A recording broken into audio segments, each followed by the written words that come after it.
If you're hosting a live stream or you have a live show or podcast where you're bringing on guests and you're finding it difficult of what questions should you ask or even get better ideas than the general questions that person usually get asked, I want to share with you a new tool that I find super interesting from one of my buddies who has created a tool and a product that I think is going to drastically improve the quality of your questions on live streams and podcasts.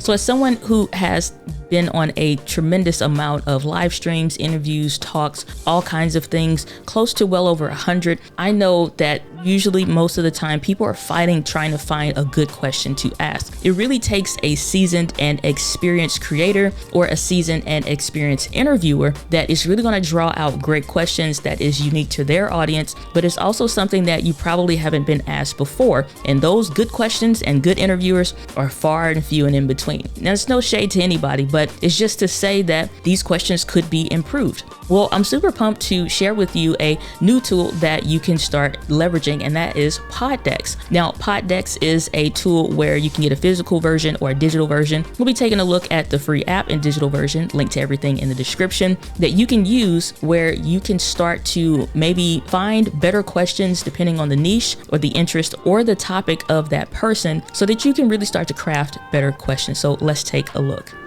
So this is the Poddex application, and it is available for Apple as well as Android. So you can get this from the Google Play Store or the Apple App Store. But they have a couple different things, and I love the categories and breakdowns for these, which is the Ultimate Interview Deck, Icebreakers, The Hustle. And so we're going to take a look at that one because that's going to be super interesting. How Dare You, Philosophy, WTF, Great Inventions, True Crime, and just a ton more. So I love those. So we're close to techie right now. So let's go ahead and click on these. Now, I didn't pre-look at some of these, so I'm going to pick some of those so that it's not like a pre-prepared kind of a deal.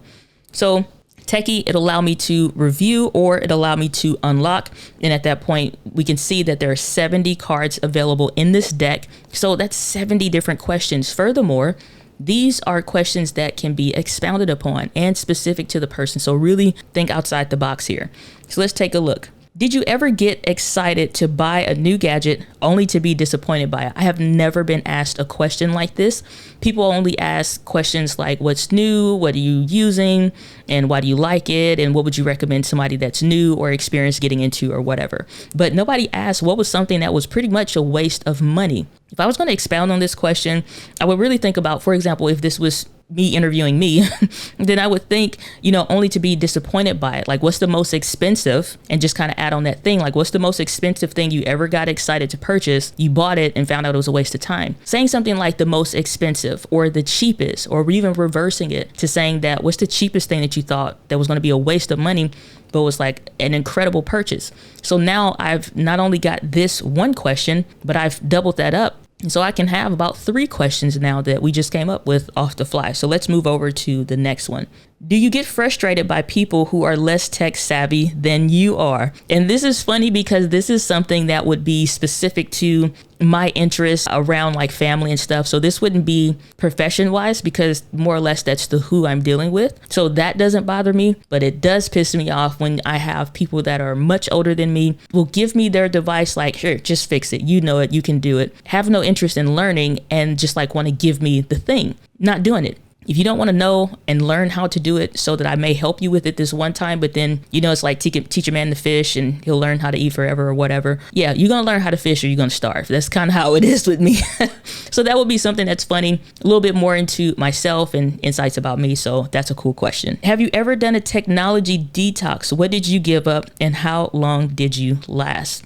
Again, a fantastic question because the answer to this one would be yes, I actually have. In the sense that, I do every fall just about now. It's been consistent for like the last 5 years or so where I will actually it's been longer than 5 years. I'd probably say like closer to 6 or 7 to where it'll go anywhere from 60 days to as long as 6 months where I will do a digital fast. Now, before having an online business, I would just go ahead and do regular fasts, if you will, digitally, just to take time away or focus on something else. But this also coincides with my personal development goals in that I'm studying usually 2 core topics that has nothing to do with like video and tech and stuff like that. 2 core topics in my life, things that I want to improve on. And I literally work on those for the whole year. And those have lasted even 2 years. And so taking the digital fast allowed me to take non-essential time that I don't need to be online and refocus that attention someplace else. So I have recently just talked about this. Somebody asked something similar, or that conversation came up, but these are great questions. So let's take a look at a different deck.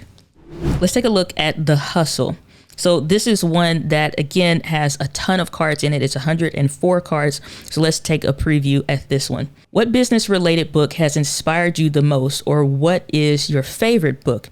Obviously, these are not for show, all these books around here and then other bookshelves around the house. For me to answer this question, why am I answering these questions? I don't know. They're just sparking joy in my soul right now. All right. So we're going to go for it. I would have to say Think and Grow Rich, because there was always another level, or more or less it felt like for Napoleon Hill, each chapter was based on another book or another theory. It wasn't just that chapter alone. He had produced so many other works before and after that and all kinds of stuff. Even his thought processes of things that he was going through at that time and afterwards that led to other books that are not as popular or familiar, but I do have a ton on my bookshelf that I have read. And instead of just reading the chapter and moving on to the next chapter, I've been able to read the book and really get into the mindset and thinking of Napoleon Hill. So this one is a cool one. Let's take a look at another one. I'll try not to answer anymore.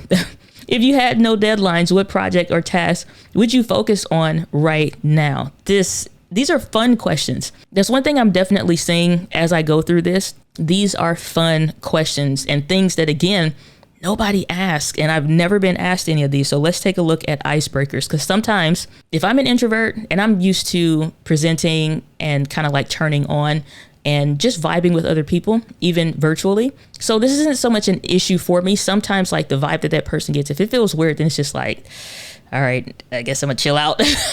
But if icebreakers were a thing that they would use, this would definitely help. Because sometimes if they're introverted or their show is new, or if there's somebody that's been following my work, then they may feel uncomfortable too. And I never want that to be a thing. So this is great to go through. So this one has 155 cards. So let's take a preview at this one. Given the choice of anyone in the world, whom would you want as a dinner guest?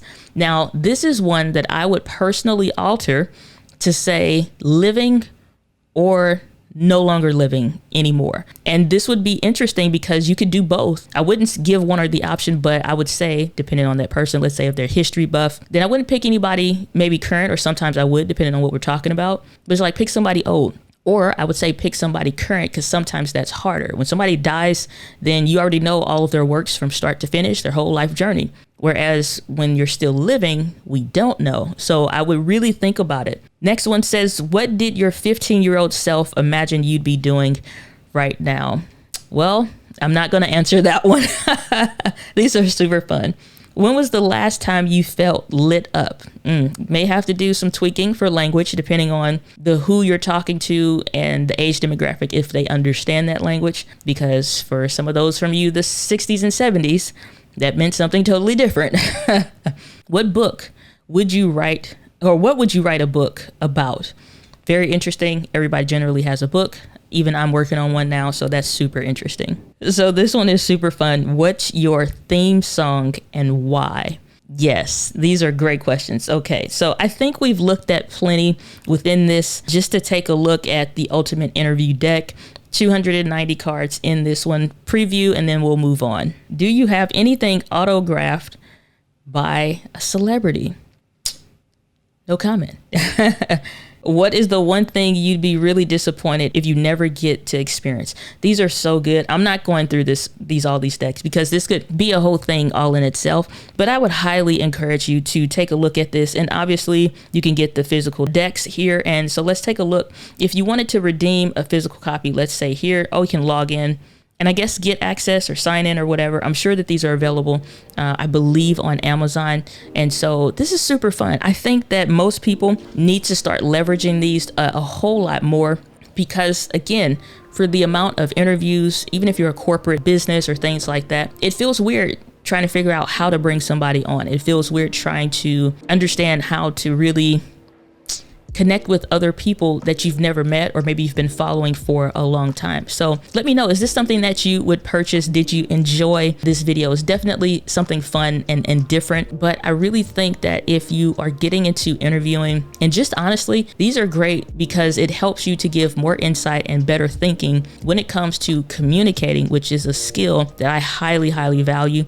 And if you're getting into live streaming video content, the better that you can communicate, the better that your videos can translate to your audience. So let me know what you guys think down in the comments, and I'll see you in the next video.